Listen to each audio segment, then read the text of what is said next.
far from where we are tonight, an assassin tried to stop our movement.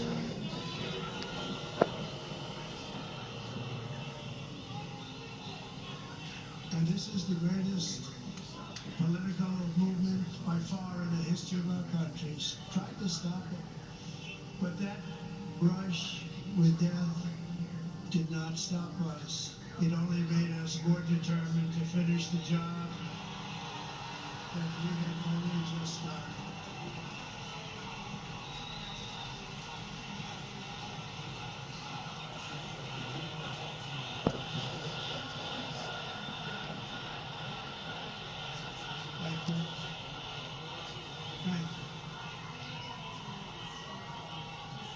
Thank you very much.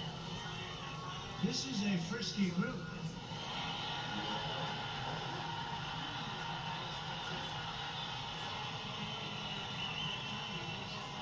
Many people say that God saved me in order to save America. Many people say, and with your help, we will fulfill that extraordinary mission together. We're going to save our country. But many people have said that. To every citizen across this land, I am asking for the honor of your vote. I don't want your money. I don't want anything. I just want your vote. We are on the 5-yard line. I would actually say we're on the 1-yard line if you want to really know. And some of the, oh, that's a lot of fake news back there. Look at that. You know, for a person that they hate, they sure do show up, right? That's a big group of people. Some are actually good and some are just absolutely terrible. All right, thank you for being here.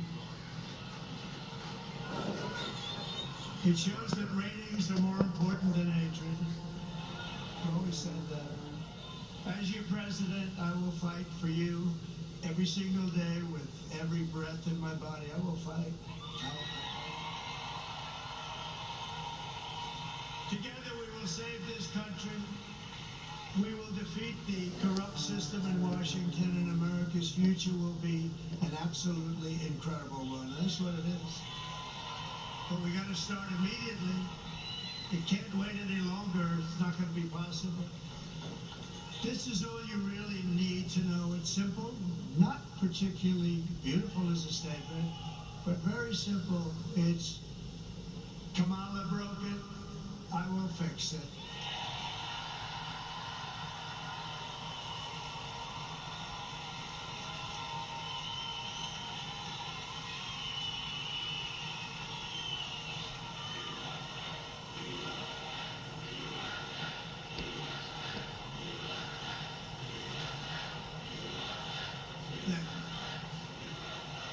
And I don't know if you know, but Kamala has a little rally going on.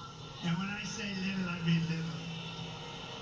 It's a competing rally. It's not this giant place that's sold out. What a beautiful, this is a beautiful place. But, and it's quite embarrassing. It's all over the internet. She's screaming, and the people, it's about 100 people. They're not moving. They just want to go home, just be gone home. It's not quite this.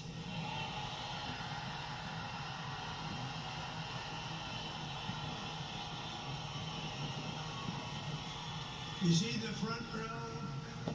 You have a lot of front row Joes. We have more front row Joes here than she's got at her big rally. This was the big one. No, it's a whole house. She tried to get stars to come in. They wouldn't do it, actually. She'd go and get Beyonce.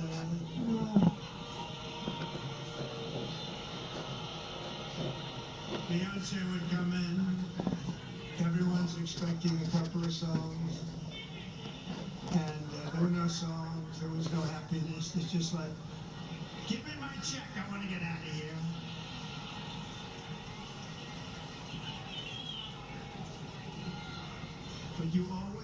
the star. She should have learned this from Crooked Hillary. Always put the star after you. That way the people stay. Finish your speech, let the star, and even if she doesn't sing, they booed like hell, but the press didn't play that. They booed both of them the hell out of the stadium. But you know what? Even though the act was terrible, it's like by that time you're out of the building, like Elvis had left the building. Elvis has left the building. Now it's terrible. They obviously forgot to get a star tonight, but we don't need a star. We don't need a star. I never had a star.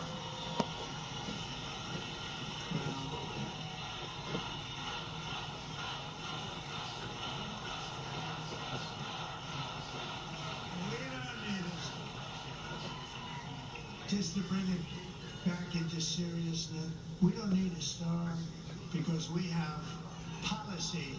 We have great policy. We have great policy. Yeah, we do have great policy. They have horrible policy. They've got a machine that's incredible. They've got a vicious, horrible, horrible group of people, a machine where they can have open borders and let people pour into the country. They can have transgender operations at any age, anytime they want. They can be pushing men playing in women's sports,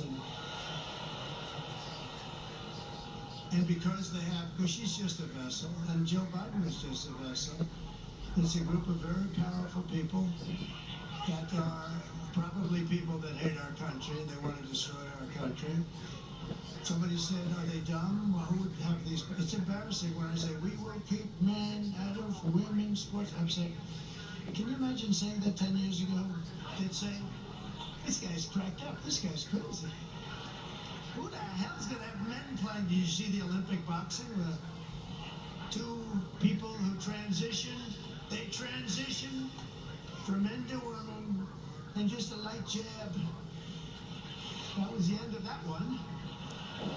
You know, jab, for those who don't know, but that's just sort of like a defensive punch. Being and the young lady who's a champion walked back to the court. She was from Italy, beautiful young lady, which I'm not allowed to say. You can't say beautiful, so I'll take beautiful. But she was a beautiful young.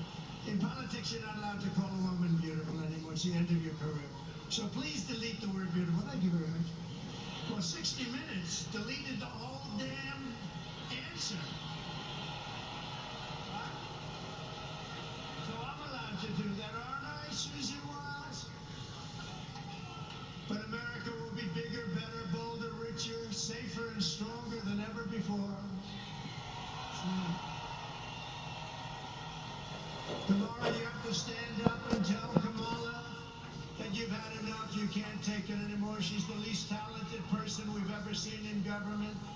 She allowed our borders to be open. She's allowed bad things to happen. She allowed a man who was grossly incompetent to remain in the most important position of any country in the world when they're talking nuclear weapons and they're talking wars. And she still says, oh no, I didn't notice anything wrong. If she didn't notice anything wrong, then she's got a bigger problem than he has. So we don't like it, Kamala, we don't like what you've done. You're the worst vice president in history. He's the worst president in history. Kamala, you're fired. Get out. Get out. You're fired.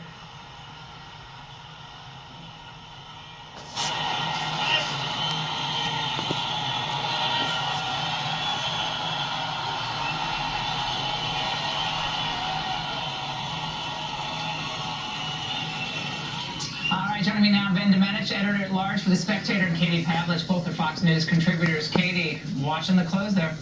Watching the close messages, America doesn't have to be a country in decay. This is a choice. The choice is tomorrow.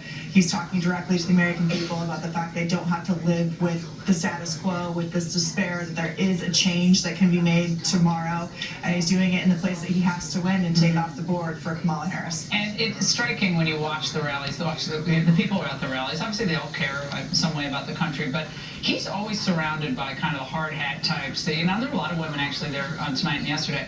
But Kamala Harris is surrounded mostly by college-educated, college-age young women, which that's what they're going to rely on. It's their bread and butter. And look, this is a change election because we've seen very consistently that people in every poll are dissatisfied with the direction of the country. They want to make a big change. She has tried to take on the mantle of change by distancing herself from everything that's happened over the past 4 years. I think that she has not been successful at doing that. And so really this comes down to making a closing case, as Donald Trump has here, that he represents a true difference in direction. And I think he's doing a much more effective job of doing it. It really comes down to the kind of machine that the Democrats have built and whether they can overcome that messaging advantage. Katie, you get a feeling about the electorate and the moment. What's your feeling tonight? Donald Trump is in the best position he's been in Ever. With 2020, he's going in tomorrow based on the polling ahead in all the swing states and the people who had it right in the last 2 elections. People are showing up to his rallies. You hear this, I think, a ludicrous idea that there's a quiet Kamala voter. I think there is still a quiet Trump voter. And the big question is, how are Democrats going to get people to the polls who can help her make up these voters that she has lost, especially in places like Pennsylvania? Are they really going to be able to make up the difference in Philadelphia with African American voters? Are they going to be able to make up the difference with men? I mean, she has these gaps to fill. She thinks she can. And where are they going to get them from? Yeah, they think they can make it up because that gender gap they think is going to be that big. But I haven't seen as many souls to the polls this election cycle. Have you? No. Like in Philly or Atlanta? I guess there's some, but it's not like it was in 2020 or 2016. And I think that's an indication that this whole media narrative about her having some kind of wave of joy behind her is a complete fiction. And by the way, to Katie's point,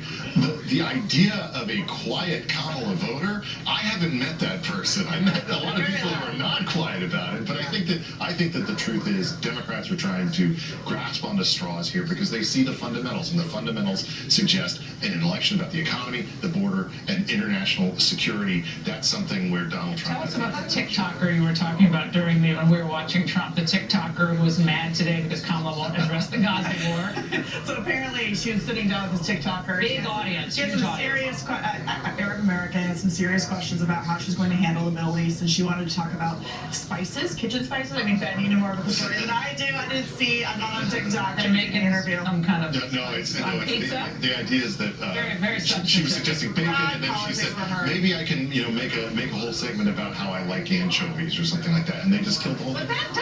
But doesn't that sum it up? That she would really, I think she would thrive as kind of a lifestyle coach. Yeah. She's really and she's really fun when she's dancing. She's really fun when she's doing her Spotify list. The mood is very midday lifestyle. Yes. Right? Good day, San Francisco.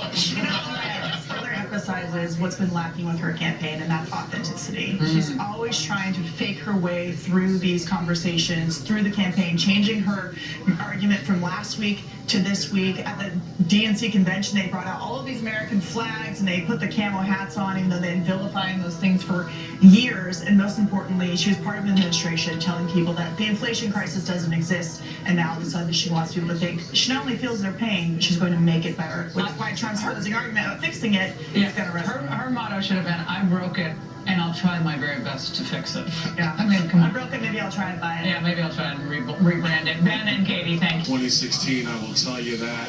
Look, people here are excited. They can't wait to get to the polls. So many of them have already voted. You're not going to keep them from the polls tomorrow.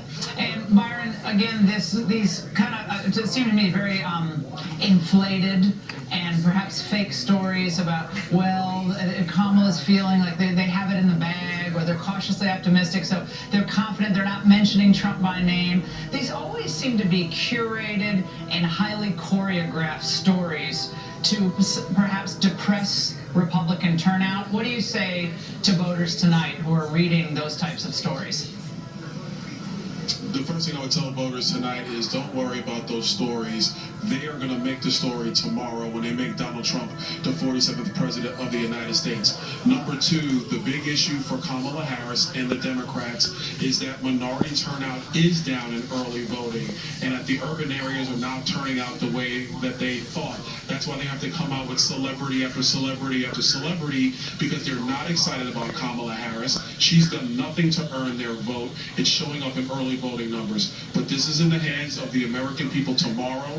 Them getting out to the polls is going to decide, do you have Donald Trump back, or do you have 4 more years of the same chaos that has destroyed our country? And Congressman, I know you gave Black America's closing argument for Trump on X. That was live last night. Give us a quick highlight.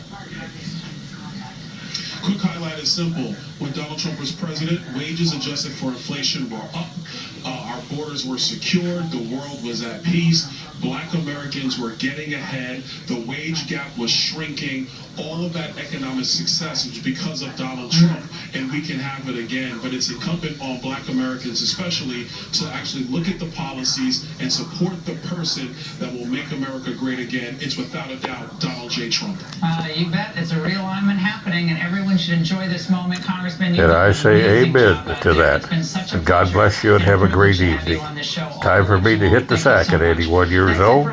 Travels with Dr. John Stephenson on Facebook and YouTube. 859-750-0000. Have a great day.